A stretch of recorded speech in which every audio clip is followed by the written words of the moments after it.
ഒരെഴുത്തുകാരൻ്റെ ആത്മകഥയിൽ തൻ്റെ അതേ കാലത്ത് എഴുതിയ മറ്റൊരെഴുത്തുകാരൻ്റെ പേരുണ്ടാവുമോ? ഉണ്ടെങ്കിൽ തന്നെ അയാൾ മറ്റേയാൾക്ക് വേണ്ടി എത്ര താളുകൾ മാറ്റിവെക്കും എന്ന ചോദ്യം വർഷങ്ങൾക്ക് മുമ്പ് സാർത്ര ചോദിച്ച ചോദ്യമാണ്. ഇന്ദുഗോപനെയും ബെന്യാമിനെയും കാണുന്ന സമയത്ത്, അവരുടെ ഒന്നിച്ച് നടപ്പ് കാണുന്ന സമയത്തെല്ലാം സാർത്രിൻ്റെ ആ ചോദ്യമാണ് മുമ്പിൽ വന്ന് നിൽക്കാറുള്ളത്. ഇന്ന് ആനോയുടെ പുറകെ ഗാമയുടെ പിറകെ എന്ന പുസ്തകം ഇവിടെ പ്രകാശനം ചെയ്യപ്പെടുമ്പോൾ ബെന്യാമിനും ഇന്ദുഗോപനും ഒന്നിച്ചുണ്ടാക്കിയ ആദ്യത്തെ സൃഷ്ടി സത്യത്തിൽ അതല്ല. അത് ഒരു സിനിമയാണ്. ക്രിസ്റ്റി എന്നാണ് ആ സിനിമയുടെ പേര്. ആ സിനിമയുടെ ആദ്യ ദിവസത്തെ ആദ്യത്തെ ഷോയ്ക്ക് അത് കാണാനുള്ള ഭാഗ്യം എനിക്കുണ്ടായിട്ടുണ്ട്. അതിനുശേഷം ഈ പുസ്തകത്തിൻ്റെ കവർ പ്രകാശനം കണ്ണൂർ വെച്ച് നടന്ന സമയത്ത് അതിൽ തൊടാനുള്ള ഭാഗ്യവും എനിക്കുണ്ടായിട്ടുണ്ട്. മൂന്നാമത് ഇത് ഏറ്റുവാങ്ങാനുള്ള ഭാഗ്യവും ഉണ്ടായി എന്നതിൻ്റെ സന്തോഷം ഇവിടെ ഇരിക്കുമ്പോൾ എനിക്കുണ്ട്. ഒന്നിച്ച് നടപ്പിനെ, ഒന്നിച്ച് യാത്രയെ, ഒന്നിച്ചെഴുത്തിനെയൊക്കെ ഇങ്ങനെ ദീർഘദൂരം ബെന്യാമിനും ഇന്ദുഗോപനും കൊണ്ടുപോകുമ്പോൾ ബെന്യാമിൻ്റെ ആത്മകഥയിൽ ഇന്ദുഗോപനും, ഇന്ദുഗോപൻ്റെ ആത്മകഥയിൽ ബെന്യാമിനും എത്ര താളുകൾ മാറ്റിവെക്കാൻ തീരുമാനിച്ചിട്ടുണ്ടാവുമെന്നൊരു കൗതുകം തീർച്ചയായും നമ്മളുടെ മുമ്പിലുണ്ട്. ഒരാൾ മറ്റൊരാൾക്ക് പ്രിയപ്പെട്ടതായതുകൊണ്ട് ഞാനങ്ങനെ ഇന്നയാൾ ആ കഥ പറഞ്ഞു തുടങ്ങണം എന്ന് പറയുന്നില്ല. ആർക്കും ആ പാരസ്പര്യത്തിൻ്റെ കഥ പറഞ്ഞു തുടങ്ങാം എന്ന് പറഞ്ഞുകൊണ്ടാണ് ആരംഭിക്കുന്നത്. ഒരു സൗഹൃദം ഉണ്ടാവുന്നത് ഏതെങ്കിലും ഒരു പ്രത്യേക നിമിഷത്തിലല്ല എന്നാണ് ഞാൻ വിചാരിക്കുന്നത്. എന്തൊക്കെയോ ചില സാഹചര്യങ്ങളിൽ, കണ്ടുമുട്ടലുകളിൽ എവിടെയൊക്കെയോ രണ്ടു പേർ തമ്മിൽ ഒരേ വേവ് ലെങ്തിലാണ് എന്ന് തിരിച്ചറിയുന്ന നിമിഷം ആ സൗഹൃദം അറിയാതെ രൂപപ്പെട്ടു വരികയാണ് എന്ന് എനിക്ക് തോന്നുന്നു. ഞങ്ങൾ തമ്മിൽ കണ്ടതെന്നാണെന്ന് എനിക്ക് കൃത്യമായ ഓർമ്മയില്ല. എൻ്റെ ഓർമ്മ ശരിയാണെങ്കിൽ ഇന്ദുഗോപനൊരു പുരസ്കാരം സമർപ്പിക്കാൻ വേണ്ടി ഞാൻ ആലപ്പുഴയിലോ എവിടെയോ ഒരു സ്ഥലത്ത് ചെല്ലുമ്പോഴാണ് ഇന്ദുഗോപനെ ഞാൻ ആദ്യമായിട്ട് കാണുന്നത്. പക്ഷേ അതിനും എത്രയോ കാലങ്ങൾക്ക് മുമ്പേ, ഞാൻ പ്രവാസിയായിരുന്ന കാലത്ത്, ഞാൻ എഴുത്തുകാരനാവുന്നതിന് മുമ്പേ തന്നെ ഇന്ദുവിനെ വായിക്കുകയും അത്ഭുതത്തോടു കൂടി അദ്ദേഹത്തിൻ്റെ രചനകളിലൂടെ കടന്നു പോവുകയും ഒക്കെ ചെയ്തിട്ടുണ്ട്. എന്നെ എപ്പോഴും അത്ഭുതപ്പെടുത്തിയിട്ടുള്ളത് ഇന്ദുഗോപൻ എന്ന പത്രപ്രവർത്തകൻ്റെ, എഴുത്തുകാരൻ്റെ അന്വേഷണാത്മകമായ ബുദ്ധിയാണ്. എല്ലാ വാർഷിക പതിപ്പുകളിലും അക്കാലത്ത് ഇന്ദുഗോപൻ്റെ ഏതെങ്കിലും ഒരു പുതിയ വിഷയമുണ്ടാവും. അത് അന്നോളം മലയാളി അറിഞ്ഞിട്ടില്ലാത്ത ഏതെങ്കിലും ഒരു ചരിത്രത്തെ തേടിയുള്ള ഒരു യാത്രയായിരിക്കും അതെന്നുള്ളതാണ്. അപ്പോൾ അങ്ങനെ വല്ലാതെ ആരാധിക്കുന്ന ഒരു എഴുത്തുകാരനെ നമ്മൾ പിൽക്കാലത്ത് കണ്ടുമുട്ടുന്നു. അത് പതിയെ പതിയെ പതിയെ ഒരു സൗഹൃദമായി വളരുന്നു. പിന്നെ നമുക്ക് ഒരുപക്ഷെ മലയാള സാഹിത്യത്തിൽ അപൂർവമായി മാത്രം സംഭവിക്കുന്ന തരത്തിൽ നമുക്ക് ഒന്നിച്ച് എഴുതാമെന്ന് തീരുമാനിക്കുന്നു. അങ്ങനെ ഒന്നിച്ച് എഴുത്തുകൾ ഉണ്ടാവുന്നു, അത് സിനിമയായി വരുന്നു, ഒന്നിച്ച് യാത്ര ചെയ്യുന്നു, എവിടെയൊക്കെയോ കണ്ടുമുട്ടുന്നു, ഒന്നിച്ച് കൂടുന്നു, ഒന്നിച്ച് വീട്ടിലിരിക്കുന്നു. അങ്ങനെയൊക്കെ വളർന്നു വളർന്നു വന്നതാണ്. അപ്പോൾ ലജീഷ് ചോദിച്ചത് എഴുതുന്ന ആത്മകഥയിൽ എത്ര പേജ് ഇന്ദുവിന് വേണ്ടി മാറ്റിവെക്കും എന്ന വളരെ കൗതുകകരമായ ചോദ്യമാണ്. ആത്മകഥ എഴുതണോ വേണ്ടയോ എന്നത് വേറെ കാര്യമാണ്. ഞാൻ എപ്പോഴും പറയാറുള്ളത് ഫിക്ഷണൽ എഴുത്തുകാർ ആത്മകഥകൾ എഴുതരുത് എന്നാണ്. കാരണം അവരുടെ സ്വപ്നങ്ങൾ, വിചാരങ്ങൾ, ആകുലതകൾ, അയാളുടെ മനസ്സിൻ്റെ ധാരാളം ഇറക്കിവെപ്പുകളൊക്കെ പല കഥാപാത്രങ്ങളിലൂടെ അയാൾ ഇതിനോടകം തന്നെ പല കൃതികളിൽ പ്രകാശിപ്പിക്കപ്പെട്ടിട്ടുണ്ട് എന്നതുകൊണ്ട് പിന്നീട് എഴുതുന്ന ആത്മകഥകൾ മുഴുവൻ ജനങ്ങളെ കബളിപ്പിക്കാൻ വേണ്ടി എഴുതുന്ന ഒന്നായിരിക്കുമെന്നാണ് എനിക്ക് പലപ്പോഴും തോന്നിയിട്ടുള്ളത്. പക്ഷേ എത്ര പേജുണ്ടാവും എന്നെനിക്കറിയില്ല. നിശ്ചയമായിട്ടും ഞാൻ എന്തെങ്കിലും ഒരു ആത്മകഥ എഴുതുകയാണെങ്കിൽ അതിനകത്ത് ഇന്ദുഗോപൻ എന്ന വ്യക്തിക്ക് വലിയൊരു സ്ഥാനമുണ്ടാകും എന്ന് മാത്രം പറയാം ഞാൻ ആഗ്രഹിക്കുകയാണ്. ഫിക്ഷണൽ എഴുത്തുകാർ ആത്മകഥ എഴുതരുത് എന്ന നോട്ടം ബെന്യാമിൻ പങ്കുവെക്കുമ്പോൾ ഇന്ദുഗോപൻ്റെ ഒരു പത്രപ്രവർത്തകൻ്റെ കൗതുകത്തോടുകൂടെയുള്ള നോട്ടങ്ങളെക്കുറിച്ച് അതിന് തൊട്ടു മുമ്പേ പറയുകയുണ്ടായി. നമ്മൾ കൊല്ലത്തിൻ്റെ കഥകൾ പല രൂപത്തിൽ, അത് 12 കമ്പനിയുടെ കഥയെടുത്താലും ഇങ്ങ് വേട്ടക്കുട്ടി അമ്മയുടെ കഥയെടുത്താലും എപ്പോഴും അങ്ങനെ മലയാളിക്ക് പരിചിതരല്ലാത്ത പലരെയും നോക്കിയൊരു ഇന്ദുഗോപൻ ബെന്യാമിൻ പരാമർശിച്ച ഇന്ദുഗോപനാണ്. അങ്ങനെ ബെന്യാമിനിലേക്കും പലപ്പോഴും ഇന്ദുഗോപൻ്റെ ഒരു നോട്ടം തീർച്ചയായും പോയിട്ടുണ്ടാവും. ആത്മകഥ ഇന്ദുഗോപൻ ഇങ്ങനെ എഴുതിക്കൊണ്ടിരിക്കുകയാണ്. സത്യത്തിൽ ആത്മകഥ ഇനി എഴുതേണ്ടതില്ല എന്ന് പറയുമ്പോൾ കണ്ട കാഴ്ചകളെ ആത്മകഥകളാക്കി, ആത്മകഥകളെ ഫിക്ഷനുകളാക്കി ഇന്ദുഗോപൻ അവതരിപ്പിച്ചുകൊണ്ടിരിക്കുകയാണ്. എന്നായിരിക്കും അതിൽ ബെന്യാമിൻ്റെ പേര് ചേർക്കപ്പെടുക? അതിനെത്ര വലുപ്പം ഉണ്ടാവും? എല്ലാവർക്കും നമസ്കാരം. ഇവിടെ ചോദിച്ച ചോദ്യം വളരെ പ്രസക്തമാണ്. നമ്മളെല്ലാവരും ധരിക്കുന്നത് പോലെ ഒരേ തരം സ്വഭാവത്തിലുള്ള ആൾക്കാരല്ല ഈ എപ്പോഴും നമ്മുടെ സൗഹൃദത്തിൽ വരുന്നത്. ഈ unlike Paul's attract each other എന്നൊക്കെ പറയുന്ന പോലെ നിങ്ങൾ രൂപം മുതൽ നോക്കുക. താടിയും മുടിയും ഉള്ളൊരു മനുഷ്യനാണ് ബെന്യാമിൻ. ഇതൊന്നുമില്ലാത്ത ഒരു മനുഷ്യനാണ് ഞാൻ എന്നിടത്ത് അത് തുടങ്ങുക.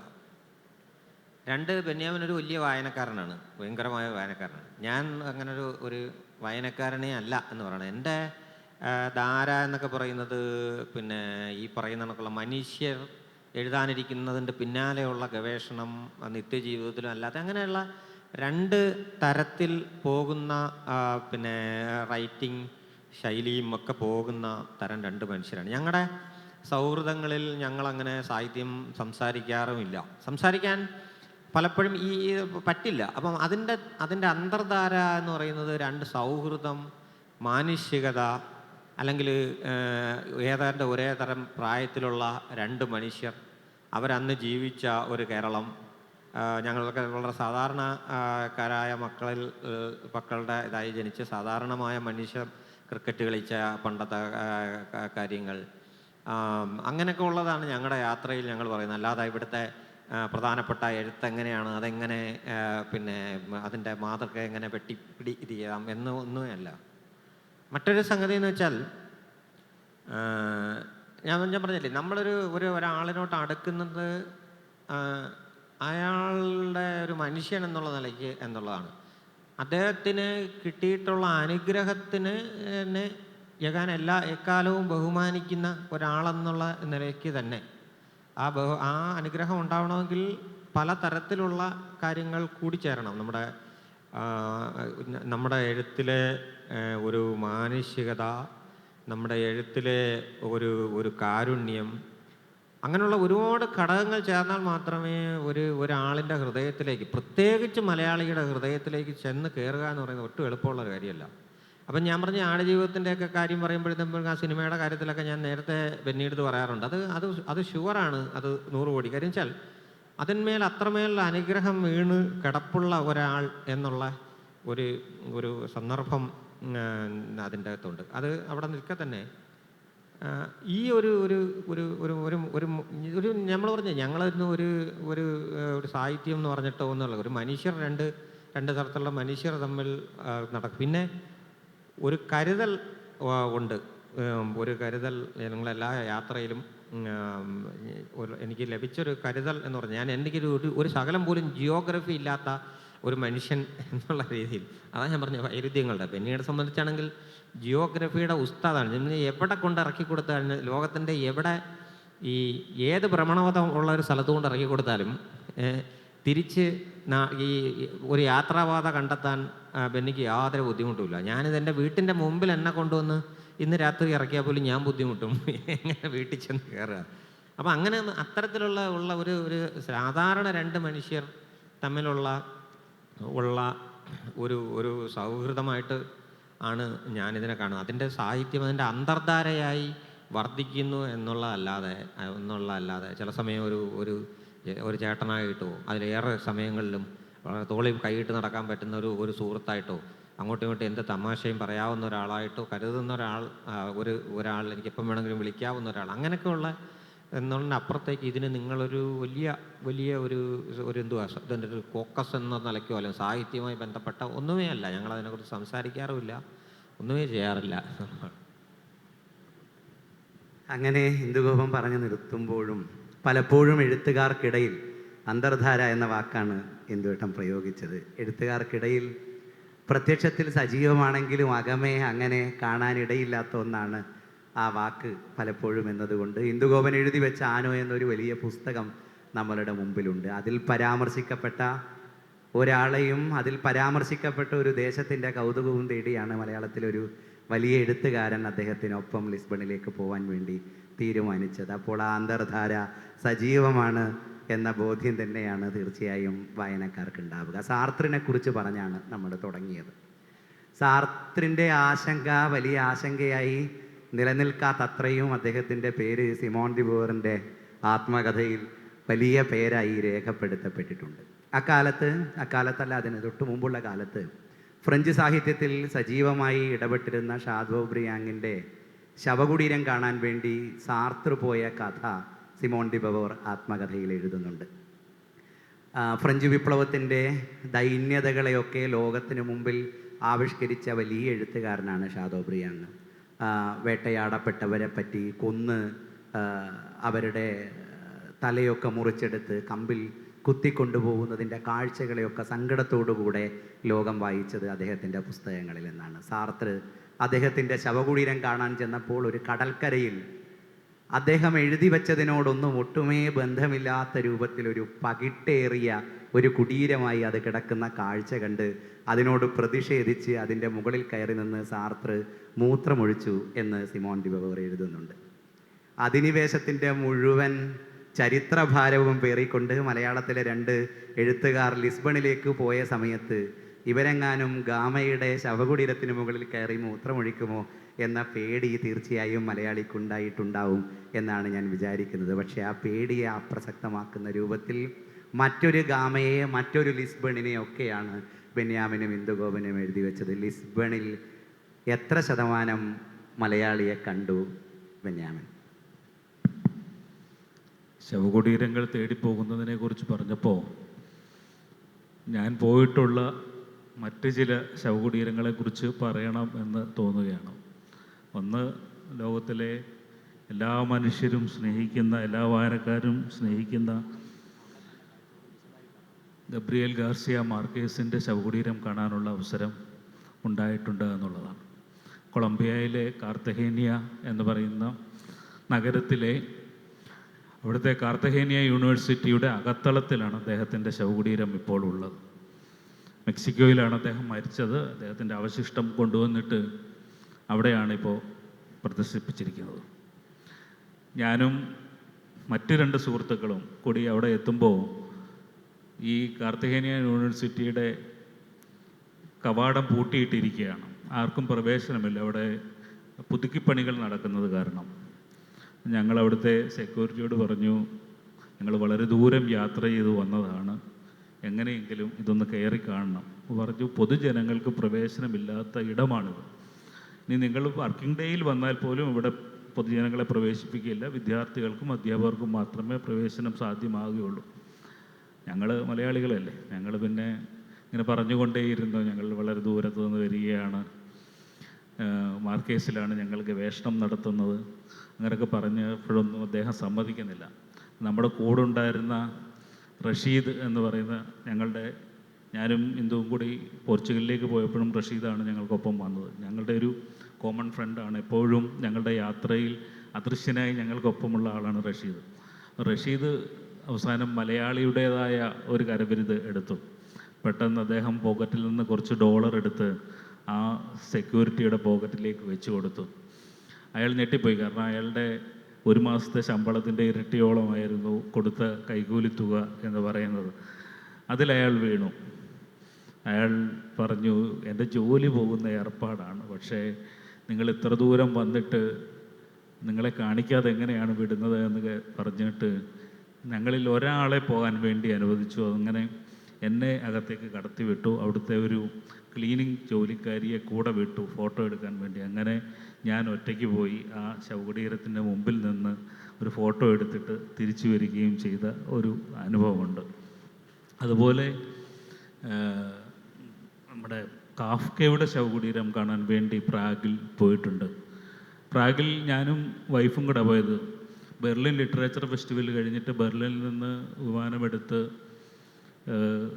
ക്രാക്കോവിലെത്തി. അവിടെ നിന്ന് ബസ് പിടിച്ചാണ് യഥാർത്ഥത്തിൽ ഈ സ്ഥലത്ത് പ്രാഗിൽ, അവിടെ നിന്നാണ് പിന്നെ പ്രാഗിലേക്ക് പോകുന്നത്. ആദ്യം പോളണ്ടിൽ പോയിട്ട് അവിടുന്ന് ഞങ്ങൾ ചെന്ന് രാത്രിയിലൊരു ഹോട്ടലിൽ, നേരത്തെ ബുക്ക് ചെയ്തൊരു ഹോട്ടലാണ്, എന്തോ ഒരു ഇറച്ചി വെച്ചാൽ ഒരു ഹോട്ടലിൽ ബുക്ക് ചെയ്തിട്ട് രാവിലെ അതിൻ്റെ ആ ഹോട്ടൽ റൂമിൻ്റെ ജനാല ഇങ്ങനെ തുറന്നു നോക്കുമ്പോൾ വിശാലമായ ഒരു സെമിത്തേരിയാണ് കാണുന്നത്. അപ്പോൾ നമുക്കറിയാം നമ്മുടെ നാട്ടിലെ സെമിത്തേരികൾ പോലെ പേടിപ്പിക്കുന്നതല്ല യൂറോപ്പിലെ സെമിത്തേരികൾ എന്ന് പറയുന്നത്. വളരെ സുന്ദരമാണ് കാണാൻ. അങ്ങനെ ആ സെമിത്തേരി ഇങ്ങനെ നോക്കി നിൽക്കുമ്പോഴാണ് മനസ്സിലാവുന്നത് അത് പ്രാഗിലെ ജൂത സെമിത്തേരിയാണെന്നും അവിടെയാണ്, ആ തൊട്ടപ്പുറത്തെ ആ സെമിത്തേരിയിലാണ് കാഫ്കയെ അടക്കിയിരിക്കുന്നതെന്നും കാഫ്കയുടെ ശവകുടീരമുള്ളത് എന്നും. അങ്ങനെ ഒരു ദിവസം കാഫ്കയ്ക്കൊപ്പം തൊട്ടിപ്പുറത്ത് അന്തി ഉറങ്ങാനുള്ള അവസരവും കിട്ടിയിട്ടുണ്ട് എന്ന ഒരു കാര്യമുണ്ട്. പിന്നീട് യേറ്റ്സിൻ്റെ ശവകുടീരം കാണാൻ വേണ്ടി ഇവിടെ അയർലൻഡിൽ പോയിട്ടുണ്ട്. നിക്കോസ് കസിൻസാക്കിസിൻ്റെ ശവകുടീരം കാണാൻ വേണ്ടി ക്രീറ്റിൽ പോയിട്ടുണ്ട്, ഗ്രീസിലെ ക്രീറ്റിൽ പോയിട്ടുണ്ട്. അങ്ങനെ ശവകുടീരങ്ങൾ തേടി ഇങ്ങനെ ഒരു യാത്ര എൻ്റെ ഒരു കൗതുകത്തിൽപ്പെട്ട കാര്യമാണ്. മറ്റ് പല ഇടങ്ങളിലും പോയിട്ടുണ്ട്, പല എഴുത്തുകാരുടെയും ജന്മസ്ഥലങ്ങളിലൊക്കെ പോയിട്ടുണ്ട്. ഇത് യഥാർത്ഥത്തിൽ ഇന്ദുഗോപൻ്റെ ആനോ എന്ന് പറയുന്ന നോവലിനെ പിൻപറ്റിയുള്ള ഒരു യാത്രയായിരുന്നു എനിക്ക് എന്ന് വേണമെങ്കിൽ പറയാം. അതേ സമയത്ത് തന്നെ എനിക്ക് മലയാളിയുടെ സഞ്ചാരത്തെ സംബന്ധിച്ച്, മലയാളിയുടെ പുറംദേശ യാത്രകളെ സംബന്ധിച്ച് എല്ലാ കാലത്തും വലിയ കൗതുകമുള്ള ആളാണ്. പ്രത്യേകിച്ച് പ്രവാസിയായിരുന്ന ഒരാളെന്ന നിലയിൽ, അത്തരം കാര്യങ്ങളെക്കുറിച്ച് നിരന്തരം അന്വേഷിക്കുന്ന ഒരാളെന്ന നിലയിൽ, മലയാളി സ്ത്രീകളുടെ യാത്രകളെക്കുറിച്ച് നിശബ്ദ സഞ്ചാരങ്ങൾ എന്ന് പറയുന്ന ഒരു നോവൽ എഴുതിയിട്ടുള്ള ഒരാളെന്ന നിലയിൽ മലയാളി അങ്ങോട്ട് പോയിട്ടുള്ള, നമ്മളെല്ലായ്പ്പോഴും യൂറോപ്പിൽ നിന്ന് ഇങ്ങോട്ട് വന്നിട്ടുള്ള, മറ്റ് ദേശങ്ങളിൽ നിന്ന് നമ്മളിലേക്ക് വന്നിട്ടുള്ള എല്ലാ മനുഷ്യരുടെയും ചരിത്രങ്ങൾ വായിക്കുമ്പോൾ ഇവിടുന്ന് അങ്ങോട്ട് പോയിട്ടുള്ളവർ ആരൊക്കെ ആയിരിക്കാം എന്ന ഒരു അന്വേഷണം എനിക്ക് എപ്പോഴും ഉണ്ടായിട്ടുണ്ട്, കൗതുകം ഉണ്ടായിട്ടുണ്ട്. അപ്പോൾ ആ ചരിത്രത്തിൽ നമ്മൾ കേട്ടിട്ടുള്ളത്, അവിടെ എവിടെയോ വായിച്ചിട്ടുള്ളത്, വാസ്കോഡി ഗാമയ്ക്ക് ശേഷം വന്ന കബ്രാളിൻ്റെ കപ്പലിൽ 4 മലയാളികൾ ഉണ്ടായിരുന്നു. 4 അല്ല, ചിലപ്പോൾ 5 എന്ന ഒരു തർക്കമുണ്ട്. എന്തായാലും ഇടികാളനെന്നും പറങ്ങോടൻ, മത്തായി, ജോസഫ് എന്ന് പറയുന്ന 4 പേർ ഉറപ്പായിട്ടും യൂറോപ്പിലേക്ക് പോയിട്ടുണ്ട് എന്ന ഒരു ചരിത്രം നമ്മൾ വായിച്ച് കേട്ടിട്ടുണ്ട്. പിന്നീട് ഇങ്ങനെ പോയിട്ടുള്ള യാത്രകളിൽ രേഖപ്പെടുത്തിയിട്ടുള്ള യാത്രകളിലൊന്ന് എന്താണ്, വർത്തമാന പുസ്തകത്തിൽ തോമക്കത്തനാരുടെ യാത്രയെ സംബന്ധിച്ചാണ്, റോമിലേക്ക് പോകുന്ന ഒരു യാത്ര. ഇതൊക്കെ അല്ലാതെ പിന്നീട് മലയാളികൾ എത്രയോ കാലം എത്രയോ ദൂരം പോയിട്ടുണ്ടാവും. ഞാൻ കരുതുന്നത് ഇതിനൊക്കെ മുമ്പേ തന്നെ മലയാളികൾ പോയിട്ടുണ്ടാവും എന്നാണ്.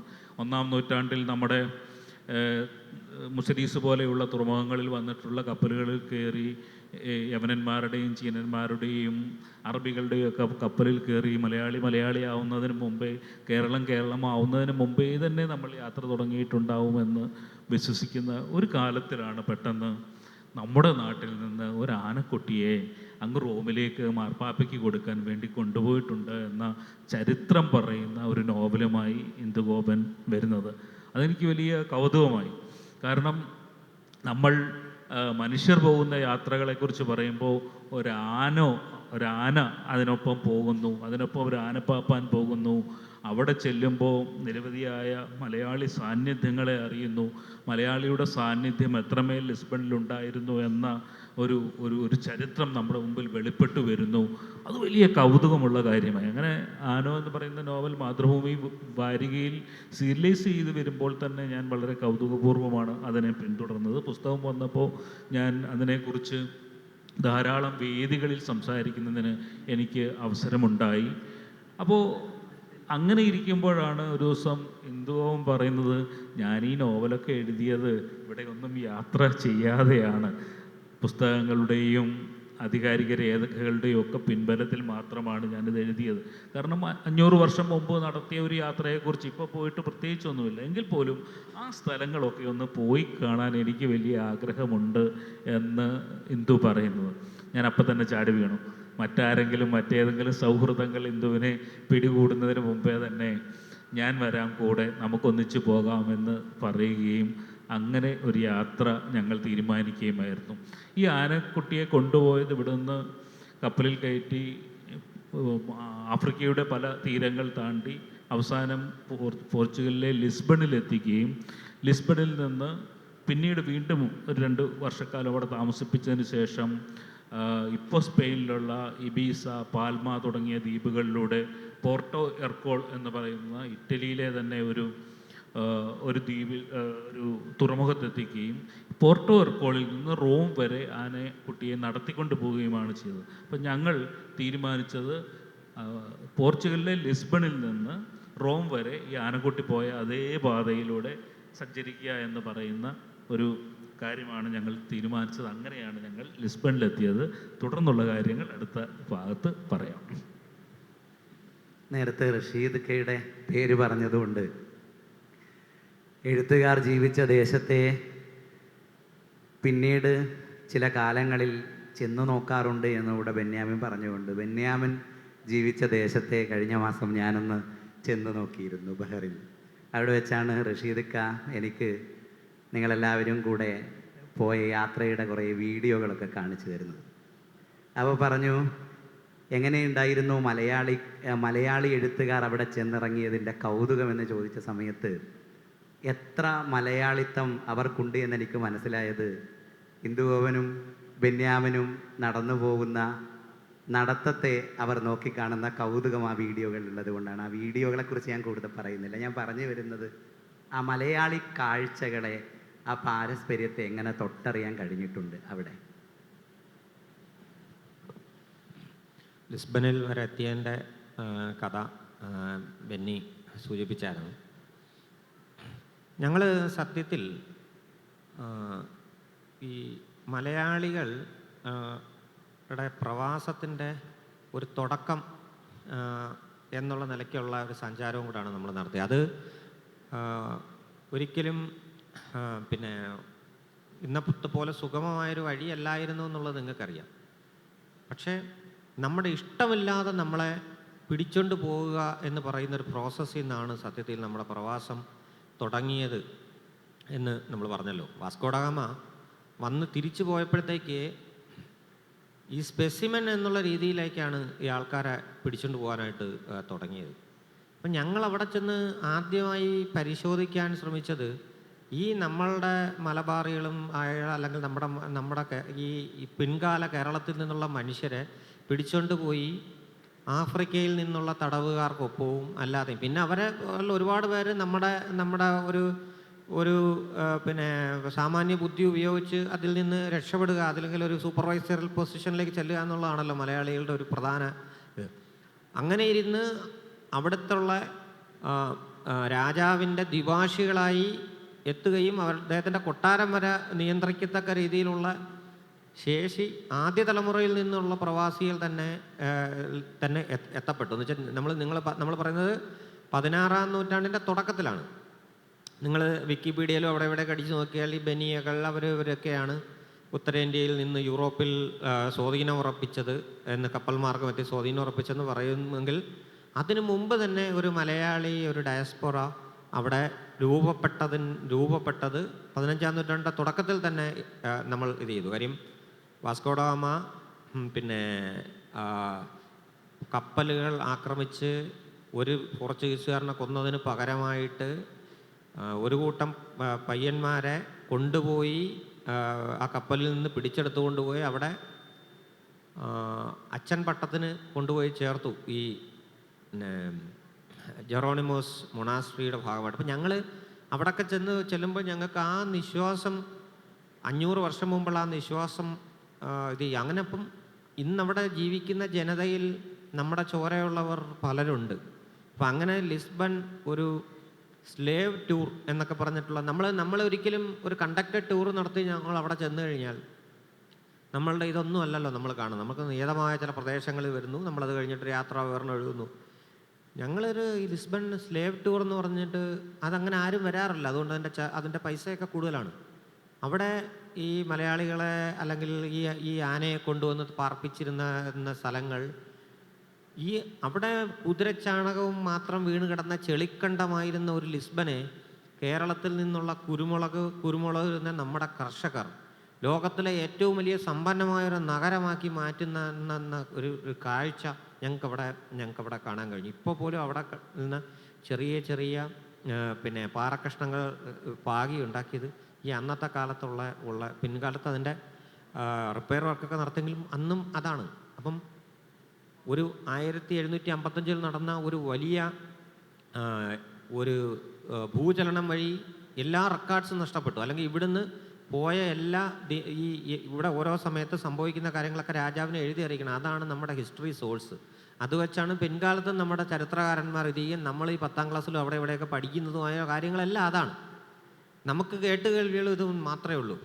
ഞങ്ങൾ പിന്നെ വാസ്കോഡഗാമയെ തേടി അദ്ദേഹത്തിൻ്റെ ഗ്രാമങ്ങളിലും അവിടെ ഇവിടെയൊക്കെ നടന്നപ്പോഴത്തേക്ക് ഞങ്ങൾ കേട്ട കഥയെന്ന് പറയുന്നത് 10-25 വർഷങ്ങളോളം അദ്ദേഹത്തിനെ പിന്നെ മാനുവൽ രാജാവ് മാറ്റി നിർത്തിയിരുന്ന ഒരു കഥയായിരുന്നു. എന്ന് വെച്ചാൽ നമ്മൾ പറയുന്ന കണക്കുള്ള നമ്മൾ പരാജയപ്പെട്ടൊരു കഥയല്ല അവിടത്തുള്ള ഫോക്ലോറുകളിലും അവിടെ ഇവിടെ ഉള്ളത്. നമ്മുടെ അസാമാന്യമായ പോരാട്ട വീര്യത്തിൻ്റെ കഥകളായിരുന്നു. ഒരു വൃദ്ധനായ സാമൂതിരിയും പിന്നെ സൈനുദ്ദീൻ മഖ്ദൂമും കൂടെ ചേർത്തുകൊണ്ട് കപ്പലുകൾ മുക്കുകയും വെനീസും പിന്നെ ഗുജറാത്ത് സുൽത്താനെയും പിന്നെ അന്നത്തെ പിൻകാല ഈജിപ്റ്റ് പിന്നെ രാജ്യത്തു നിന്നുള്ള പിന്നെ അടിമവംശത്തിലെ ജനങ്ങളെയും ഒക്കെ ഉൾപ്പെടുത്തിക്കൊണ്ട് നടന്ന വെറും 5 ടെക്നിക്കലായി അത്രയും പെർഫെക്റ്റ് അല്ലാത്ത ഒരു 5 പീരങ്കികളുടെയും സഹായത്തോടു കൂടിയും ഒക്കെ നടത്തിക്കൊണ്ടിരുന്ന അതിഘോരമായ യുദ്ധത്തിൻ്റെയൊക്കെ ഭാഗമായിട്ടാണ് ഇദ്ദേഹത്തിന് ചില്ലറ കപ്പലുകളുമായി രക്ഷപ്പെടാൻ മാത്രമേ കഴിഞ്ഞുള്ളൂ. അക്കാരണം കൊണ്ടാണ് ഇന്ന് പിന്നെ ഞാനോ ബെന്നിയും ഇവിടെ ഇരുന്ന് മലയാളത്തിൽ സംസാരിക്കുകയും പിന്നെ നിങ്ങളെല്ലാവരും ഇരുന്ന് മലയാളത്തിൽ ശ്രവിക്കുകയും ചെയ്യുന്നതിൻ്റെ കാരണം. അല്ലെങ്കിൽ വഴിതെറ്റി വന്ന കബ്രാൾ ചെന്നെടുത്ത ബ്രസീലിൽ ഇന്ന് സംസാരിക്കുന്ന ഭാഷ പോർച്ചുഗലാണ്. നമ്മൾ ഇന്ന് 5 കിലോമീറ്റർ 10 കിലോമീറ്ററിൻ്റെ ഇപ്പുറമുള്ള തീരദേശത്തിൻ്റെ പ്രവിശ്യയിൽ നിന്ന് സംസാരിക്കുമ്പോൾ പോലും മലയാളം എന്തുകൊണ്ട് പോയില്ല എന്നുണ്ടെങ്കിൽ അസാമാന്യമായൊരു പോരാട്ട വീര്യം നമ്മൾ കാഴ്ചവെച്ചെന്ന് വെച്ചാൽ പൊന്നാനി തീരങ്ങളിലൊക്കെ എന്ന് വെച്ചാൽ ആയിരക്കണക്കിന് ആൾക്കാർ പിന്നെ ബലി കൊടുക്കപ്പെടുകയാണ്. സ്ത്രീകളും ഇതും സംരക്ഷിക്കാനായിട്ട് കഴിഞ്ഞില്ല. കേരളത്തിൻ്റെ ഇൻറോഡ്സിലൂടെ കടക്കാനായിട്ട് അന്ന് കഴിഞ്ഞില്ല. ഇതൊന്നും നമ്മളെക്കുറിച്ച് നമ്മൾ രേഖപ്പെടുത്തിയിട്ടില്ല. നമ്മളിതൊന്നും രേഖപ്പെടുത്താത്തൊരു അന്തം വിട്ടാണ് ഞങ്ങൾ അവിടെ നിന്നിട്ട് ഈ ഇത്തരം കഥകൾ കേട്ടത്. മറ്റൊരു പ്രധാനപ്പെട്ട സംഗതി എന്ന് വെച്ചാൽ ഇപ്പോൾ ഈ പുസ്തകത്തിൻ്റെ അകത്ത് ഞങ്ങളുടെ യാത്രയുള്ള തമാശകളോ മറ്റു സാധനങ്ങളോ ഒന്നും ഉൾപ്പെടുത്താനായി പലപ്പോഴും കഴിഞ്ഞില്ല. അതിൻ്റെ കുറ്റവാളി പ്രധാനപ്പെട്ടത് ഞാനാണ്. കാര്യം എന്ന് വെച്ചാൽ ഒന്ന് ബെന്നിയെ വളരെ സാവകാശവും ഒക്കെ ആയിട്ട് സഞ്ചരിക്കുന്ന അല്ലെങ്കിൽ വളരെ ആസ്വദിച്ച് സഞ്ചരിക്കുന്ന ഒരാൾ. പക്ഷേ ഞാനും എൻ്റെ കൂടെ തന്നെ റഷീദ് അറയ്ക്കൽ നിന്നു ബാബാ എന്ന് പറഞ്ഞിട്ട് വിളിച്ചുകൊണ്ട് ഇങ്ങനെ. കാര്യം ഞങ്ങൾക്ക് കാണാനായിട്ടുള്ള സ്ഥലങ്ങൾ ഇത് ഇങ്ങനെ കിടക്കുക. അങ്ങനെ ഒരു ഇത് അങ്ങനെ ചിത്രം എന്ന് പറഞ്ഞാൽ ചരിത്രത്തിൻ്റെ പിന്നാലെ അല്ലാതെ ഞങ്ങൾക്ക് ഒരു ശകലം സ്ഥലം പോലും ഇടവേള കിട്ടാതെ ആണ് സത്യത്തിൽ ബെന്നിയെ കൊണ്ടുള്ളൊരു ഓട്ടപ്രദർശനമായിരുന്നു സത്യത്തിൽ ഞങ്ങൾ പിന്നെ നടത്തിയത്. റഷീദിൻ്റെ പിന്നെ ഇത് ഞങ്ങൾക്ക് പറയാതിരിക്കാൻ വയ്യ. ഞങ്ങൾ രണ്ടുപേരെയും വെച്ചുകൊണ്ട് അദ്ദേഹം ഞങ്ങളെയും സംരക്ഷിച്ചുകൊണ്ടും ഞങ്ങളുടെ ഡ്രൈവറായി മാറിക്കൊണ്ടും ഈ ചരിത്രത്തിന് മുമ്പിൽ നയിക്കുന്നൊരു വെളിച്ചം പോലെ നയിച്ച റഷീദ് അറയ്ക്കലിനെ ഞാൻ ഇവിടെ വളരെ നന്ദിയോടെ ആദരവോടുകൂടി ഓർക്കുകയും കൂടെ ചെയ്യുകയാണ്. വലിയ പോരാട്ടത്തെക്കുറിച്ചൊക്കെ ആണ് നാം പറഞ്ഞെത്തിയിരിക്കുന്നത്. എം.എൻ. വിജയൻ മാഷിൻ്റെ ഒരു പഴയ പുസ്തകമുണ്ട്, യുദ്ധവും സമാധാനവും. അതിനകത്ത് ഒരിടത്ത് ആനകളെക്കുറിച്ച് വിജയൻ മാഷ് പറയുന്നുണ്ട്. ആനകൾ 2 വിധത്തിലാണ്. സൗന്ദര്യ മത്സരത്തിൽ വിജയിച്ചാൽ തിടമ്പേറ്റാൻ കഴിയുന്ന ആനകളും സൗന്ദര്യ മത്സരത്തിൽ പരാജയപ്പെട്ട് കാട്ടിൽ പോയി തടിപിടിക്കേണ്ടി വരുന്ന ആനകളും എന്ന്. തിടമ്പേറിയ ഒരാനയുടെ കഥയാണ് ആനോയുടെ കഥയായി ഇന്ദുഗോപൻ പറഞ്ഞത്. അവൻ ചില്ലറക്കാരനല്ല എന്ന് ഈ പുസ്തകത്തിനകത്ത് ഇന്ദുഗോപനും ബെന്യാമിനും കൂടി എഴുതുന്നുണ്ട്. അവൻ മൈക്കലാഞ്ചലോയെയും ഡാവിഞ്ചിയെയും പോലെയുള്ള വലിയ ചിത്രകാരന്മാർക്കൊപ്പം ജീവിക്കാൻ കഴിഞ്ഞ ഒരാളാണ്. അവൻ മാർട്ടിൻ ലൂഥറിനാൽ പ്രതിചേർക്കപ്പെട്ടവനാണ്. അവൻ മാർപ്പാപ്പയ്ക്ക് പ്രിയപ്പെട്ടവനായിരുന്നു. അങ്ങനെ ആനയുടെ വിശേഷങ്ങൾ ഇങ്ങനെ എണ്ണി പറയുന്നുണ്ട്. ആന ചെരിഞ്ഞതിനെയും ചെരിഞ്ഞത് കഴിഞ്ഞതിന് ശേഷം അവശിഷ്ടങ്ങൾ കണ്ടെടുത്ത് സൂക്ഷിച്ചതിൻ്റെയും ഒക്കെ കഥ മനോഹരമായി ഈ പുസ്തകത്തിനകത്ത് പറഞ്ഞു പോകുന്നുണ്ട്. ചരിത്രത്തിൽ അവന് ആനോ എന്നാണ് പേര്. ഇംഗ്ലീഷുകാർ ഹാനോ എന്നും ഇറ്റലിക്കാർ ആനോനെ എന്നും അവനെ വിളിച്ചു എന്ന്. 10-12,000 കിലോമീറ്ററുകൾക്കപ്പുറത്തുള്ള ലിസ്ബണിലേക്ക് നോക്കി ബെന്യാമിനും ഇന്ദുഗോപനും ആനോനെ എന്ന് നീട്ടി വിളിച്ചതിൻ്റെ കഥയാണ് സത്യത്തിൽ ഈ പുസ്തകം എന്ന് പറയുന്നത്. ഇനി പോവേണ്ടത് ആനയുടെ കഥയിലേക്കാണ്. ആനയുടെ കഥ നമുക്ക് ആദ്യം പറഞ്ഞു തന്നത് ഇന്ദുഗോപനായതുകൊണ്ട് ഇന്ദുഗോപനിൽ നിന്ന് തന്നെ തുടങ്ങാം. ആന ഒരു പ്രധാനപ്പെട്ട നമ്മുടെ ഈ രാജ്യ നയതന്ത്രങ്ങളിലെല്ലാം ആന ഒരു പ്രധാനപ്പെട്ട ഒരു ഉൽപ്പന്നമായി മാറി ഇരുന്നു എന്ന് വെച്ചാൽ നമുക്കറിയാമല്ലോ. നമുക്ക് ഏതാണ്ട് ക്രിസ്തുവിൻ്റെ കാലത്തിനോ അല്ലെങ്കിൽ അതിന് മുമ്പോ ഒക്കെ തന്നെയും ഈ ആനപിടുത്തം നമ്മുടെ പിൻകാല കേരളത്തിലെ ഒരു പ്രധാനപ്പെട്ട കലാപരിപാടി ആയിരുന്നു. ഇതിനെ എങ്ങനെ തളയ്ക്കാം, ഇതിനെ എങ്ങനെ ദ്രോഹിക്കാം എന്നുള്ളതിനെക്കുറിച്ച് നമ്മൾ 2000 വർഷമായി പഠിച്ചുകൊണ്ടിരിക്കുകയാണല്ലോ. അത് പഠനം ഇതുവരെ തീർന്നിട്ടില്ല. ഇപ്പം പോലും ആചാരത്തിൻ്റെ ഭാഗമായിട്ട് ഈ ആനയെ എഴുന്നള്ളിപ്പിക്കുന്നതുമായിട്ട് ബന്ധപ്പെട്ട കാര്യങ്ങളാണല്ലോ ഈ അതിനുള്ളൊരു ഇപ്പം ആചാരമെന്ന് പറയുന്നത് എന്തെല്ലാം തരം ആചാരങ്ങൾ നമ്മൾ മാറ്റിമറിക്കുകയും ഒക്കെ ചെയ്തു. എങ്കിലും ഈ ദ്രോഹിച്ച് കൊണ്ടുപോകുന്ന ഇത് തന്നെയാണ് ഇതിൻ്റെ ഈ പുസ്തകത്തിൻ്റെ പുറകെ പറഞ്ഞിരിക്കുന്ന ഒരു കാര്യവും ഇത് തന്നെയാണ്. എന്നുവെച്ചാൽ രാജ്യങ്ങളുടെ സാമ്രാജ്യമോഹങ്ങൾ മനുഷ്യരെ മാത്രമല്ല മൃഗങ്ങളെയും അനാഥമാക്കുന്നു എന്നുള്ളതിൻ്റെ തെളിവ് കൂടിയാണ് ഈ യാത്രാപുസ്തകം എന്ന് പറഞ്ഞിട്ടുണ്ട്. അക്കാലത്ത് തന്നെ എത്രയോ ഈ ആനക്കൊമ്പ് വേട്ട എന്ന് പറയുന്നത് ഒരു ഭീകരമായ ഒരു സംഗതിയാണ്. ആനക്കൊമ്പും ആഫ്രിക്കനിലുള്ള മനുഷ്യരെയും വേട്ടയാടിയാണ് ഈ സാമ്രാജ്യത്വങ്ങളെല്ലാം വളരുകയും ഇതുകയും ചെയ്തിരുന്നത്. സ്വാഭാവികമായിട്ടും കേരളത്തിൽ നിന്നുണ്ട് ഒരു വെളുത്ത ആനക്കുട്ടി, അത് സെലക്ഷൻ ആലോചിക്കണം. ഒരു വെള്ള ആനക്കുട്ടിയെ സെലക്ട് ചെയ്തൊരു ഒരു വയസ്സിൽ പാലുകുടി മാറുന്നതിന് മുമ്പ് ഒരു വയസ്സിൽ അതിനെ കയറ്റി കൊണ്ടുപോയി ഒരു വർഷത്തോളം എടുത്ത് അവിടെ കൊണ്ടുചെന്ന് 1.5 വർഷം അവിടെ പാർപ്പിച്ചു. അത് കഴിഞ്ഞതിന് ശേഷം റോമിൽ കൊണ്ടുവന്ന് എരണ്ടകെട്ട് ബാധിച്ച് 7ാമത്തെ വയസ്സിൽ മരിച്ച ഒരാനക്കുട്ടിയുടെ ദയനീയമായ ചരിത്രമാണ് മറ്റേ ഈ ബാക്കിയുള്ളതിൻ്റെ ഉത്സാഹങ്ങൾ, അതിൻ്റെ നയതന്ത്ര ഉത്സാഹങ്ങളുടെ എല്ലാം പിറകിൽ നമ്മൾ ഈ കാണുന്ന ഒരു സംഗതി. അത് നയതന്ത്ര ഉൽപ്പന്നമായിരുന്നു ഈ നയതന്ത്രം എന്നുള്ളത്. ഈ നയതന്ത്രം നേരത്തെയും നടപ്പാക്കപ്പെട്ടിട്ടുണ്ട്. കാര്യം വെച്ചാൽ പിന്നെ കൊളംബോയിൽ നിന്നും ഇതുപോലെ ആയിരുന്നു അന്നത്തെ കാലത്ത് 500 വർഷം മുമ്പുള്ള ഒരു കേന്ദ്രം ഈ ആന കച്ചവടത്തിൻ്റെ. അപ്പോൾ ഇടയ്ക്ക് സാമൂതിരിയും ആയിട്ടുള്ള ഒരു സന്ധി പോർച്ചുഗീസുകാർ വെച്ചപ്പോൾ സാമൂതിരി പറഞ്ഞൊരു സംഗതി എന്ന് പറഞ്ഞാൽ ഇതിൽ വ്യാപാര യുദ്ധങ്ങളാണ് നിങ്ങൾ ഈ കാണുന്നതുമെല്ലാം. സാമ്രാജ്യ യുദ്ധങ്ങളെന്ന് പറഞ്ഞാൽ വ്യാപാരം, പണം, അതിനുവേണ്ടിയുള്ള യുദ്ധങ്ങളാണ്. അതിൻ്റെ അകത്തു നിന്നുള്ള നീതി, അത് നൈതികത എന്നൊക്കെ പറയുന്നതിൻ്റെ 2ാം പക്ഷത്തും അല്ലെങ്കിൽ നമ്മുടെ സ്വാതന്ത്ര്യ മോഹം എന്നൊക്കെ പറയുന്നത് അതൊക്കെ അതിന് ശേഷം വരുന്ന കാര്യങ്ങളാണ്. എക്കാലത്തും നമ്മുടെ ഭരിക്കുന്നതും ഇത് ചെയ്യുന്നതും ഭരണാധിപന്മാരും അവരുടെ നയതന്ത്ര മോഹങ്ങളും നയതന്ത്ര അവരുടെ വിശ്വാസങ്ങളും അതൊന്നത് സാമാന്യ ജനവുമായി ബന്ധപ്പെട്ട കാര്യങ്ങളല്ല. അപ്പോൾ അതുകൊണ്ടാണ് കൊളംബോയിൽ നിന്ന് ഇന്ത്യൻ മഹാസമുദ്രം വഴി ആനകളെ കടത്തിക്കൊണ്ട് പോകുന്നുണ്ട്. അതിനുള്ള ചുങ്കം കോഴിക്കോട് സാമൂതിരിക്ക് കിട്ടുന്നില്ല. അതിനുള്ളൊരു അത് പോയി നിയന്ത്രിക്കാനുള്ള കപ്പാസിറ്റി കോഴിക്കോട് സാമൂതിരിക്കില്ല. അങ്ങ് വരെ ചെന്നെത്താനുള്ള ഒരു കപ്പൽ ഇതില്ല. അപ്പോൾ പോർച്ചുഗീസുകാരുടെ അടുത്ത് പറഞ്ഞത് നിങ്ങളിത് വെച്ച് തരാൻ പറഞ്ഞു. നിങ്ങളിത് വെച്ച് തരിക എന്നുള്ളതാണ്. അങ്ങനെയാണ് 5 ആനകളെയും പിടിച്ച് പിന്നെ സാമൂതിരിക്ക് കൊണ്ടുവച്ച് ഇവർ ഇടക്കാലത്ത് കൊടുക്കുന്നുണ്ട്. ഈ ആനയല്ല, പല ആനകളെ ഇതുപോലെ കൊണ്ടുപോയിട്ടുണ്ട്. കൊച്ചിയിൽ നിന്നുള്ള കാണ്ടാമൃഗത്തിനെ കൊണ്ടുപോയിട്ടുണ്ട്. കൊച്ചിയിൽ നിന്ന് ഉത്തരേന്ത്യയിൽ നിന്ന് കാണ്ടാമൃഗത്തിനെ ആ കാണ്ടാമൃഗം ഇപ്പം ബലേമെന്ന് പറഞ്ഞ ടവറിൽ അതിനെ കുത്തിവെച്ചിട്ടുണ്ട്.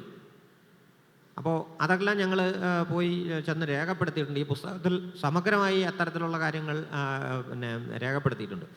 ഇപ്പോൾ കൊണ്ടുവന്ന് ഇറക്കിയ മനുഷ്യരുണ്ടല്ലോ, അങ്ങോട്ട് കൊണ്ടുപോയ മനുഷ്യരെ 500 വർഷം മുമ്പ് എങ്ങനെ കൊണ്ടുപോയി അതുപോലെ തന്നെയാണല്ലോ ഇപ്പോൾ US നിന്ന് മനുഷ്യരെ ചങ്ങലക്കിട്ട് ഇപ്പോൾ പിന്നെ കൊണ്ടുവന്ന് തിരിച്ചിറക്കിയിട്ടുള്ള സാധനം.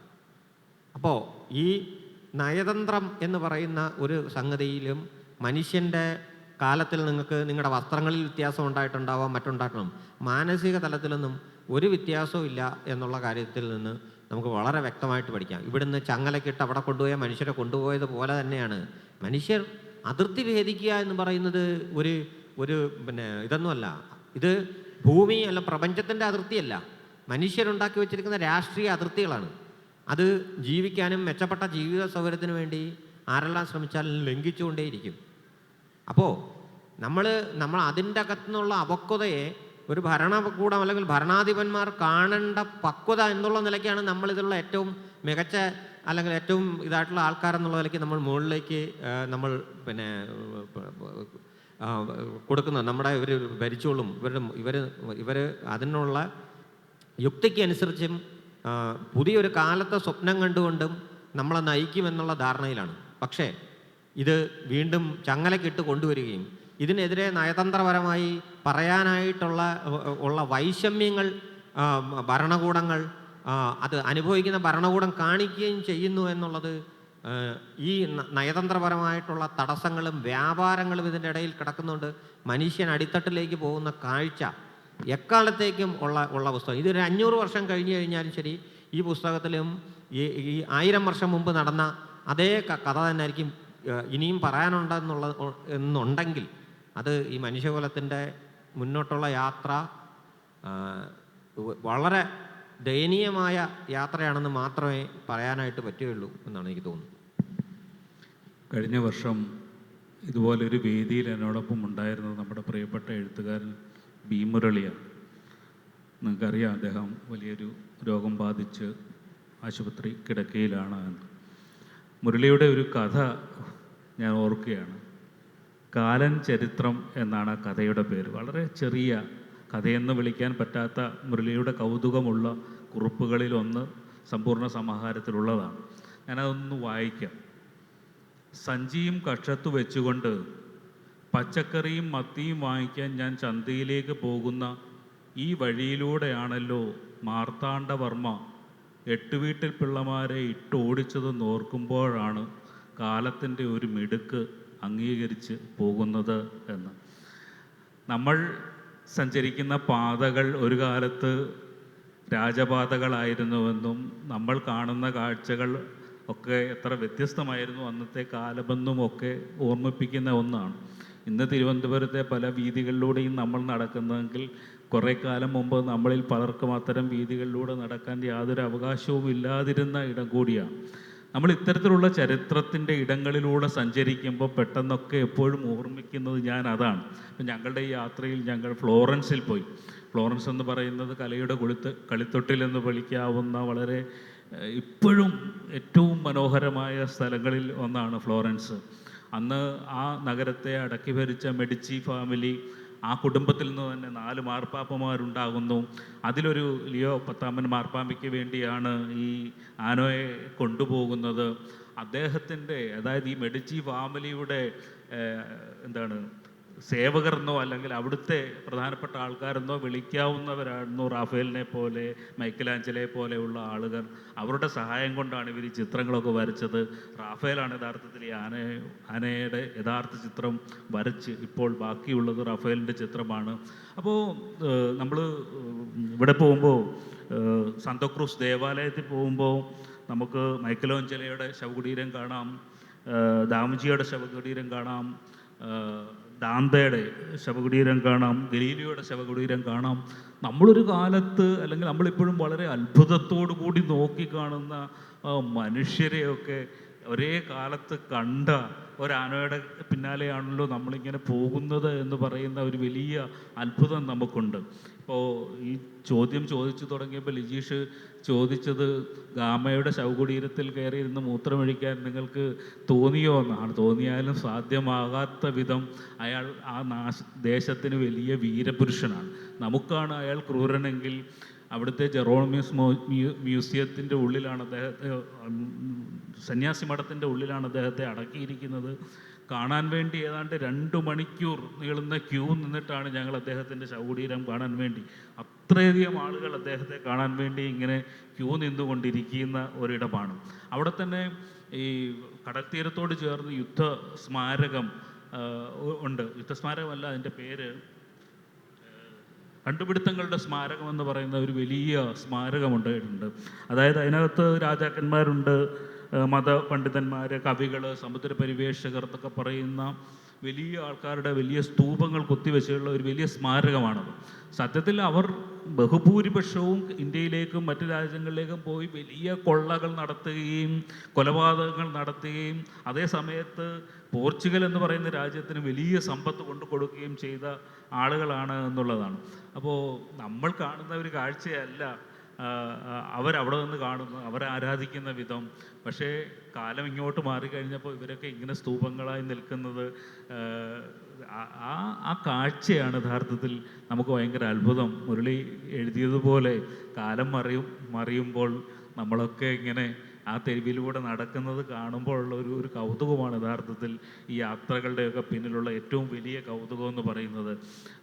അതൊരു വലിയ അനുഭവമായിരുന്നു എന്ന് തോന്നുന്നു. അപ്പം റോമിൽ ചെല്ലുമ്പോഴും ഇപ്പോഴും ആനയുടെ എത്രയോ അധികം സ്മാരകങ്ങൾ അവിടെ ഇവിടെയായി ഉണ്ട്. ലിയോ പത്താമൻ മാർപ്പാപ്പയോ അടക്കിയിരിക്കുന്ന ദേവാലയത്തിൻ്റെ ബാക്കി എല്ലാ മാർപ്പാപ്പമാരെയും സെൻറ്റ് പീറ്റേഴ്സ് ബസിലിക്കയ്ക്കുള്ളിലാണ് അടക്കിയിരിക്കുന്നത്. അപ്പോൾ ഞങ്ങളിങ്ങനെ സെൻറ്റ് പീറ്റേഴ്സ് ബസിലിക്കയിൽ അടക്കിയിരിക്കുന്ന മാർപ്പാപ്പമാരുടെ ലിസ്റ്റ് നോക്കുമ്പോൾ ലിയോ പത്താമൻ മാർപ്പാപ്പയുടെ പേര് മാത്രമില്ല. ഞങ്ങൾക്ക് ഭയങ്കര അത്ഭുതമായി. ലിയോ പത്താമൻ മാർപ്പാപ്പ എവിടെ പോയി?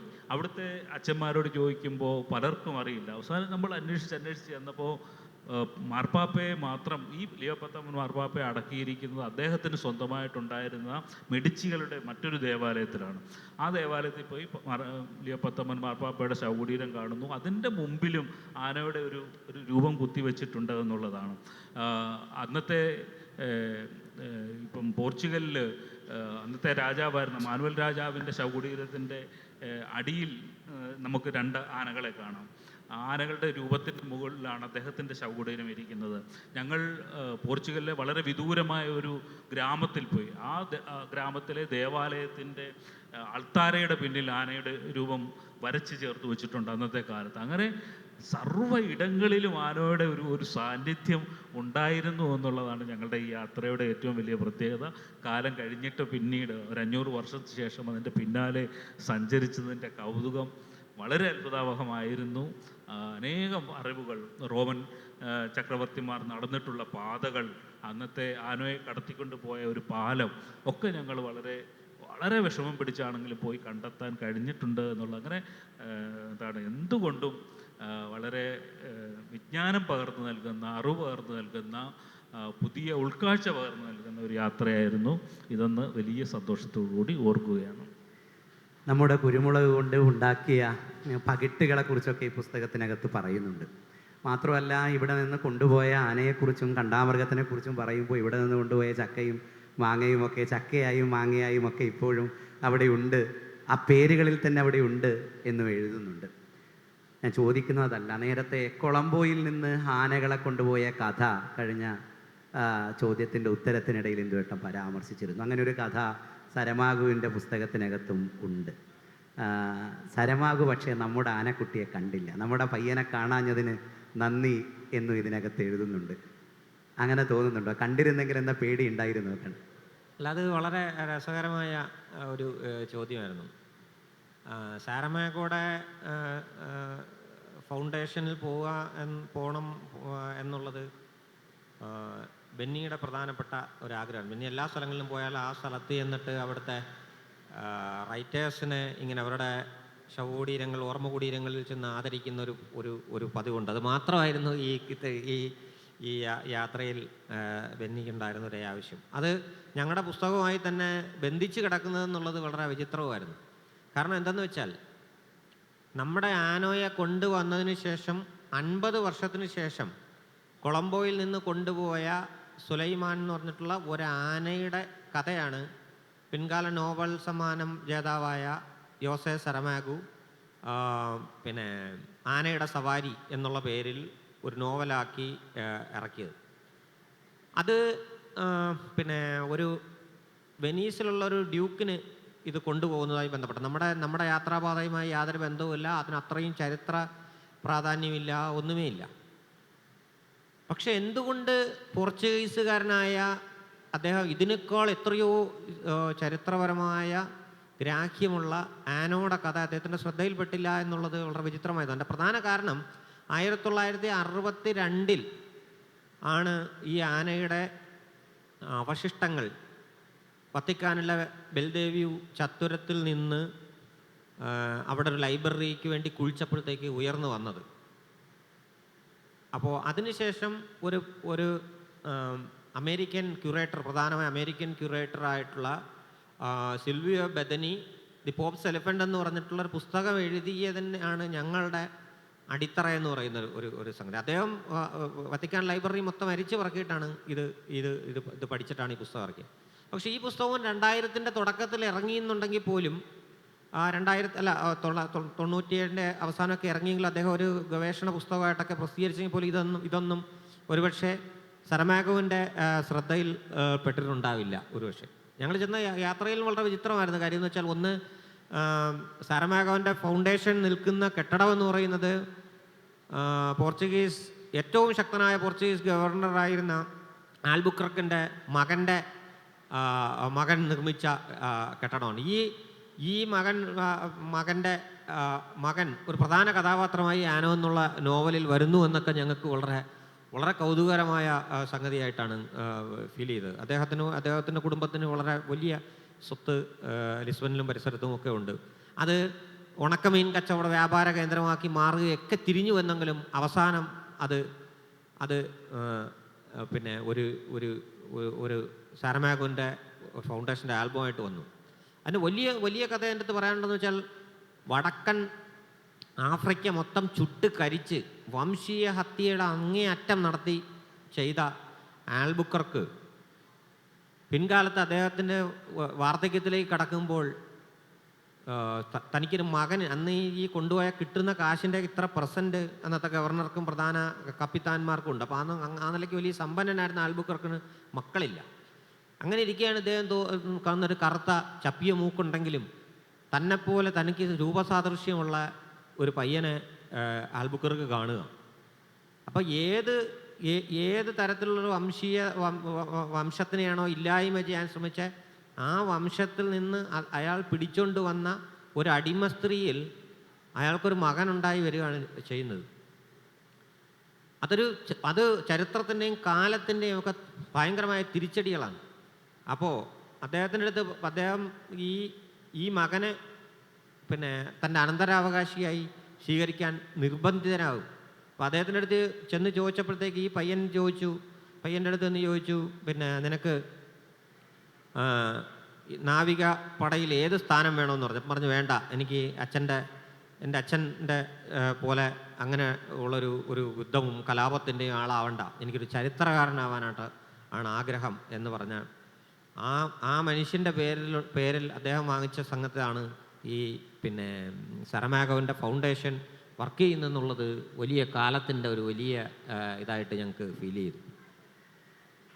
ഒരറ്റത്തങ്ങ് ബാറ്റൺ ബൂസ് മുതൽ ഇങ്ങേ അറ്റത്ത് അഗതാ ക്രിസ്റ്റി വരെയുള്ള ആളുകൾ ഒരുപക്ഷെ ഇന്ദുഗോപൻ്റെ പ്രിയപ്പെട്ടവരായിരിക്കും. സരമാഗോ തീർച്ചയായും ബെന്യാമിൻ ഒരുപാട് പ്രിയപ്പെട്ട റൈറ്ററുമാണ്. പക്ഷേ ബെന്യാമിനിലേക്ക് പോകാനുള്ള സമയമില്ല. 1 മണിക്കൂർ വേഗം അങ്ങ് കടന്നുപോയി അതിഥികളിലേക്ക് പെട്ടെന്ന് പോകാം എന്ന് വിചാരിക്കുന്നു. എൻ്റെ ചോദ്യം ബെന്യാമിൻ സാറിനോടാണ്. സാറിന് ഇൻസ്റ്റാഗ്രാമിൽ നിരന്തരം ശല്യം ചെയ്യുന്ന ഒരാളാണ് ഞാൻ. സാറിൻ്റെ എഴുത്തിനെ പറ്റിയാണ് എൻ്റെ ഒരു ചോദ്യം. സാറ് പലപ്പോഴും പറഞ്ഞിട്ടുണ്ട് സാറിൻ്റെ എഴുത്ത് ഋജുവായിട്ട് ഉള്ളതല്ല, ഒരു ആശയമോ എന്തെങ്കിലും വീഴുമ്പോൾ അതിനെ ഡെവലപ്പ് ചെയ്ത് കുറിപ്പുകളാക്കി അതിനെ എഴുത്തായി സാറ് പരിവർത്തപ്പെടുത്തുകയാണ് ചെയ്യുന്നത്. അപ്പോൾ സാറിൻ്റെ ഒരു യൂത്തനേസിയ എന്ന് പറയുന്ന ഒരു കഥ സാറ് തന്നെ പറഞ്ഞിട്ടുണ്ട്. അതിൻ്റെ ഓരോ വരിയും ഓരോ ചിന്തകളിൽ നിന്നാണ് ഉണ്ടായിട്ടുണ്ടെന്ന് സാറ് പറഞ്ഞിട്ടുണ്ട്. എങ്ങനെയാണ് ആ ഒരു എഴുത്ത് സാറ് ഡെവലപ്പ് ചെയ്തെടുക്കുന്നത്? വളരെ കുഴപ്പം പിടിച്ച ചോദ്യമാണ്. എങ്ങനെയാണ് എഴുത്തുകൾ ഉണ്ടാവുന്നത് എന്ന് ചോദിച്ചാൽ, നമ്മൾ നിത്യജീവിതത്തിൽ കണ്ടുമുട്ടുന്ന പലവിധമായ സന്ദർഭങ്ങളെയോ മനുഷ്യരെയോ അനുഭവങ്ങളെയോ ഒക്കെ ഏതെങ്കിലും ചിലത് മാത്രമായിരിക്കും നമ്മുടെ ഹൃദയത്തിലോ നമ്മുടെ മനസ്സിലോ ഉടക്കിക്കിടക്കുന്നത്. ബാക്കിയൊക്കെ നമ്മൾ പതിയെ മറന്നു പോവുകയാണ് ചെയ്യുന്നത്. പക്ഷേ ചില സംഭവങ്ങൾ ചിലപ്പോൾ ഒരിക്കലും നമ്മുടെ മനസ്സിൽ നിന്ന് പോവാതെ നമ്മുടെ മനസ്സിൽ ഒരു കനൽ പോലെ ഇങ്ങനെ കിടക്കും. അത്തരം സംഭവങ്ങളെയോ അല്ലെങ്കിൽ മനുഷ്യരെയോ ആണ് പിന്നീട് പതിയെ പതിയെ നമ്മൾ ഡെവലപ്പ് ചെയ്ത് ആ മനുഷ്യർക്ക് അല്ലെങ്കിൽ ആ സംഭവത്തിന് ഇടതും വലതും ഓരോ സന്ദർഭങ്ങളെ നമ്മൾ എന്താണ് ചിന്തിച്ചു കൂട്ടി ഭാവനാപരമായി നിർമ്മിച്ചുകൊണ്ടാണ് കഥകളിലേക്ക് പോകുന്നത് എന്ന് വേണമെങ്കിൽ നമുക്ക് എന്താണ് ഏറ്റവും പ്രാഥമികമായിട്ട് പറയാൻ കഴിയും എന്നുള്ളതാണ്. അപ്പോൾ നിശ്ചയമായിട്ടും ഒരു എഴുത്തുകാരൻ എന്തെങ്കിലും ചിലത് നമ്മളോട് പറയാനുണ്ട്, അയാളെ അത് പറയാതിരിക്കാതെ വാസ്തവിധം അയാളുടെ ഉള്ളിൽ കിടന്ന് നീറുന്നുണ്ട് എന്ന ഒരു ഘട്ടത്തിൽ വെച്ചായിരിക്കും അയാൾ ആ എഴുത്തിലേക്ക് പോകുന്നത് എന്ന് എനിക്ക് എപ്പോഴും തോന്നിയിട്ടുണ്ട്. അത്തരത്തിലുള്ള ചില സന്ദർഭങ്ങളോ കഥകളോ ജീവിതങ്ങളോ ഒക്കെയാണ് പിൽക്കാലത്ത് ഞാൻ കഥകളായിട്ട് എഴുതിയിട്ടുള്ളത്. വളരെ വിശദമായി മറ്റൊരു സന്ദർഭത്തിൽ സംസാരിക്കേണ്ട ഒരു വിഷയമായതുകൊണ്ട് ഇത്രയും ചുരുക്കി അത് പറയാൻ ഞാൻ ആഗ്രഹിക്കുന്നു. രണ്ട് പേരോട് കൂടിയാണ്, ആനക്കാര്യം തന്നെയാണ്. അവിടെ ഇല്ലാത്തൊരു സാധനമാണല്ലോ ആന. അപ്പം അത് ഇപ്പോഴും അതിനോടുള്ള കൗതുകം ഉണ്ടോ? അതുപോലെ ഈ പിള്ളേർക്കൊക്കെ ടോയ്സ് കൊടുക്കില്ല, നമ്മുടെ ചെറിയ ടെഡി ബെയറൊക്കെ പോലെ. അതുപോലെ അവിടെ നിങ്ങളുടെ യാത്രകളിൽ ആനയുമായിട്ട് ബന്ധപ്പെട്ട ടോയ്സോ അങ്ങനെ എന്തെങ്കിലും കാണാനിടയായോ? ഇപ്പോഴും അവർ കൗതുകം ഉണ്ടോ എന്ന് അറിയാൻ വേണ്ടിയാണ്. കഴിഞ്ഞ 500 വർഷം കൊണ്ട് ആ കൗതുകം അവർക്ക് നശിച്ചു പോയിട്ടുണ്ടാവുമെന്നാണ് ഞാൻ കരുതുന്നത്. കാരണം പിന്നീട് പല പ്രാവശ്യം ആനയെ കണ്ടുപോയിട്ടുണ്ട്. പിന്നീട് ദൃശ്യമാധ്യമങ്ങളും മറ്റേതൊക്കെ വന്നതോടുകൂടി ആനയെ പലതരത്തിലുള്ള ആനകളെ കണ്ടിട്ടുണ്ടാവാം, ആഫ്രിക്കൻ ആനകൾ അവിടെ വന്നിട്ടുണ്ടാവാം. അപ്പോൾ അങ്ങനെയുള്ള ടോയ്സും മറ്റു കാര്യങ്ങളും ഒന്നും നമ്മൾ കണ്ടിട്ടില്ല. ആ കൗതുകം അവർക്ക് നഷ്ടപ്പെട്ടു പോയിട്ടുണ്ട്. ഇപ്പോൾ സർക്കസൊക്കെ വന്നതോടുകൂടി ഇഷ്ടം പോലെ ആനകൾ യൂറോപ്പിലേക്ക് പോകാൻ തുടങ്ങിയല്ലോ. അപ്പോൾ 1500-ലുള്ള ഒരു കൗതുകം എന്തായാലും ഇപ്പോഴുണ്ടെന്ന് എനിക്ക് തോന്നുന്നില്ല. അല്ല, അതിൽ ഒരു കാര്യം എന്ന് വെച്ചാൽ ആനയുടെ നമുക്ക് മലയാളിക്കാർക്കും അറിയില്ല, വയാ ഡി എലിഫൻ്റ് എന്ന് പറഞ്ഞിട്ടുള്ള ആനയുടെ വഴി എന്ന് പറഞ്ഞിട്ട് വത്തിക്കാനിൽ തന്നെയുള്ള ഒരു ഏറ്റവും പ്രധാനപ്പെട്ട വഴി മുസോളിനി വന്ന ശേഷം ആ പാത ഇടിച്ച് തകർത്ത് റോമെല്ലാം പിടിച്ചടക്കി വത്തിക്കാൻ മാത്രം കത്തോലിക്ക സഭയ്ക്ക് വിട്ടുകൊടുത്തതിൻ്റെ ഭാഗമായിട്ട് ഈ റോഡിൻ്റെ പേരും ഇപ്പോൾ അവർ മാറ്റി, ഈ നമ്മുടെ ആനക്കുട്ടിയുടെ പേരിലുള്ളവർ. അപ്പോൾ അങ്ങനെ കൗതുകം ഇല്ലാതായി മാറും. പക്ഷെ അവിടുത്തെ ഫ്ലോറൻസിലെ മ്യൂസിയത്തിൽ ഒരു വലിയ ഏഷ്യൻ ആനയുടെ ഇതിരിപ്പുണ്ട്. ബെന്നി പറഞ്ഞ പോലെ ഒരു സർക്കസിന് കൊണ്ടുവന്ന് അവിടെ വെച്ച് ചരിഞ്ഞൊരു ആനയുടെ ആണ് പിന്നീട്. എനിക്ക് ക്വസ്റ്റ്യൻ അല്ല ചോദിക്കാനുള്ളത്. എനിക്ക് ഏറെ പ്രിയപ്പെട്ട 2 എഴുത്തുകാരാണ് ഈ വേദിയിൽ എന്നെ അഭിമുഖീകരിച്ചുകൊണ്ടിരിക്കുന്നത്. എൻ്റെ സന്തോഷവും സ്നേഹവും പ്രകടിപ്പിക്കാൻ വേണ്ടി മാത്രമാണ് ഞാനിവിടെ ഇരിക്കുന്നത്. അത് പറയാനും വേണ്ടി ഒരു ക്വസ്റ്റ്യനും ഇല്ല. നിങ്ങളുടെ പുസ്തകങ്ങൾ വായിച്ച് ഒരുപാട് ചിന്തിക്കുകയും നിങ്ങളെപ്പോലെ ആകാൻ ആഗ്രഹിക്കുകയും ചെയ്യുന്ന ഒരു എളിയ ഒരു പുസ്തക പ്രേമി എന്നുള്ള നിലയിൽ നിങ്ങളോടൊപ്പം ചിലവഴിക്കാൻ കഴിഞ്ഞ ഈ സമയം എൻ്റെ ജീവിതത്തിലെ ഏറ്റവും പ്രധാനപ്പെട്ട ഒരു സമയമായി ഞാൻ കരുതുന്നു. നിങ്ങൾക്ക് 3 പേർക്കും എൻ്റെ നന്ദി അർപ്പിക്കാൻ വേണ്ടിയും ഈ അവസരം ഞാൻ ഉപയോഗിക്കും. ആ സംസാരത്തോടുകൂടെ അവസാനിപ്പിക്കാം എന്നാണ് വിചാരിക്കുന്നത്. നമ്മളുടെ 1 മണിക്കൂർ നേരം കടന്നുപോയി. ഈ നേരം ഗംഭീരമായ നേരമായിരുന്നു എന്ന് പറഞ്ഞുകൊണ്ട് നിർത്തുകയാണ്. മലയാള സാഹിത്യത്തിന് ഒരുപാടേറെ വലിയ തലപ്പൊക്കമുള്ള ആനകളെ തന്ന 2 എഴുത്തുകാരാണ് GR ഇന്ദുഗോപനും ബെന്യാമിനും. പ്രിയദർശൻ്റെ ബോയിങ് ബോയിങ് എന്നൊരു സിനിമയിൽ ജഗതി അവതരിപ്പിക്കുന്ന ഒരു കഥാപാത്രമുണ്ട്, OP ഒളച്ച എന്ന് പറയുന്ന, നമ്മളിപ്പോഴും റീലുകളിലും ട്രോളുകളിലുമൊക്കെ കാണുന്ന ഒരു കഥാപാത്രം. അദ്ദേഹത്തിൻ്റെ ഒരു തമാശ ചോദ്യമുണ്ട്, ഇനിയും ഇതുവഴി വരില്ലേ ആനകളെയും തെളിച്ചുകൊണ്ട് എന്ന്. ആ ചോദ്യത്തിൽ അവസാനിപ്പിക്കുന്നു. നന്ദി.